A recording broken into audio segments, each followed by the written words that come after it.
This is a Fox News alert. 12 relatives, including, listen to this, 4 sets of brothers are all suspected of playing a part in the terror attacks in Spain last week that killed 14 people and wounded more than 80 others. Is there a method to that madness? But this isn't the first time that siblings teamed up for terror. So why are family ties so much harder to break when it comes to terror?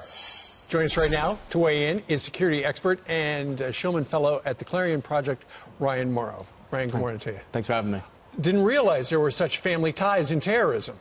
Right. Well, according to studies, about 1/3 of people involved in terrorism cases have another family member that's involved in a terrorist group. That doesn't even include other family members that might be extreme.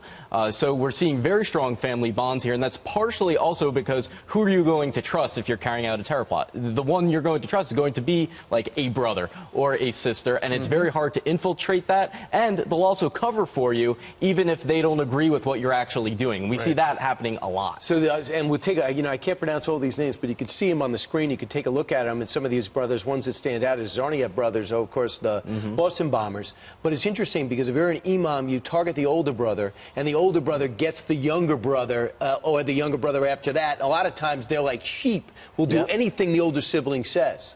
Right, and so we see that pattern over and over again. You gave the Sarnaev brothers example, because there's usually a mentor. You have to have someone that you ask questions to and you get answers from when you're being radicalized, because it's a crazy ideology. Even extremists are going to be saying, well, this doesn't really make sense. I need someone I trust to give me an answer. Myself up in the end? How does that make sense? Yeah, why do I want to take this deal?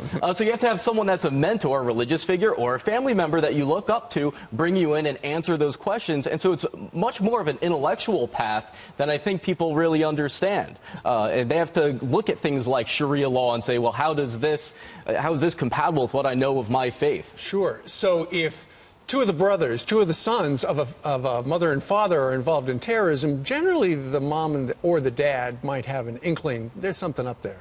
Extremists get obsessed with their ideology, and so they tend to have outbursts. We see that over and over again. So the family usually does know, at the very least, that the kids are being radicalized, but over 60% of the time, they find in a terror case, the terrorist tells a family member or a close friend, look, I want to commit an act of terror. Over 60% of the time. Kind of interesting, too. It's really the second generation so many times in London, in Spain, in Brussels, and now we're seeing that again. They come over from another country, and then their kids are the problem.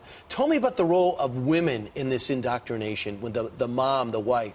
Right. ISIS is really pushing women to the forefront, as well as little kids, partially to scare us, but also for security reasons. Especially in these more traditional Middle Eastern societies, it's harder to identify and approach a woman, especially if she has her face covered, so she can appear to be pregnant and have a bomb underneath. In a lot of these societies, you're not even supposed to make eye contact if you're a man with another woman. So how are you going to spot them? How are you going to engage them, much less give them a security pat down? Plus, isn't part of that the fact that we're on the lookout for guys, and there's a stereotype there, yeah. Tell us about these 600 women who are part of the Lionesses of Allah. Right, ISIS is really broadcasting this. The fact that they have women that are willing to carry out suicide bombings now.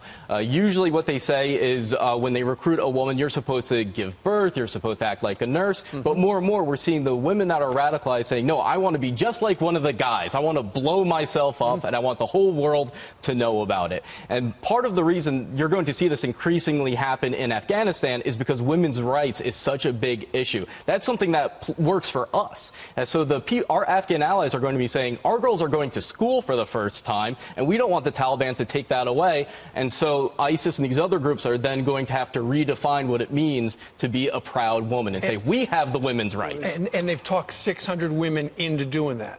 Right, those are the numbers that are being reported. Unbelievable. Right, and just so when you grab one person, you got to go race right through the family and thoroughly interrogate, because they could be bombers in the making. Absolutely. Ryan Mauro, thanks so much. All right, thank you.